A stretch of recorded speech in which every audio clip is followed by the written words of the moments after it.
আমরা ৯৭% মুসলমানদের ধর্মীয় চেতনা, সেন্টিমেন্টের প্রতি সকলকে যথাযথ শ্রদ্ধা বজায় রাখা হবে। যদি সেটা সম্ভব না হয়, সম্প্রীতির বাংলাদেশ কোনোদিনও সম্ভব হবে না।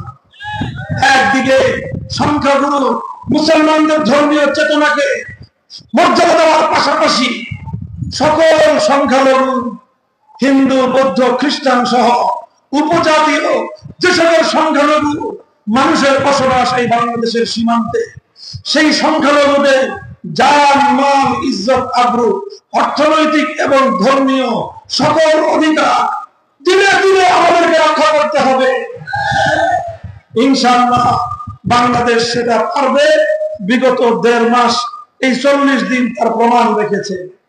আমি একটা কথা বলে আসছি, আসলে এই আওয়ামী লীগের আমলে এবং তার আগে পরে সংখ্যালঘু নির্যাতনের যেই ঘটনাগুলো সংঘটিত হয়, এর আসল রূপ হলো, প্রকৃত ঘটনা হলো শেখ হাসিনা এবং তার সাম্প্রদায়িক অপশক্তি রাতের অন্ধকারে সংখ্যালঘুদেরকে কালনাগিনী হয়ে ছবল মারত, দিনের বেলায় প্রায় আবার ওঝা হয়ে ঝাড়তে আসত।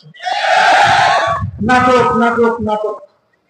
এই নাটকের কলা কুশীলবরা যদি ঘুরে দাঁড়াতে না পারে, ইনশাআল্লাহ বাংলাদেশে আর কোনোদিন কোন সংখ্যালঘু নিপীড়নের ঘটনা ঘটবে না। হেফাজতে ইসলাম সহ এদেশের ইসলামপন্থীরা সংখ্যালঘুদের প্রতিটি স্থাপনা, প্রত্যেকটি অধিকারকে নিরাপত্তা দেওয়ার জন্য আইন শৃঙ্খলা রক্ষাকারী বাহিনী প্রশাসনের সাথে কাঁধে কাঁধ মিলিয়ে অতীতের মতোই ভূমিকা পালন করে যাবে।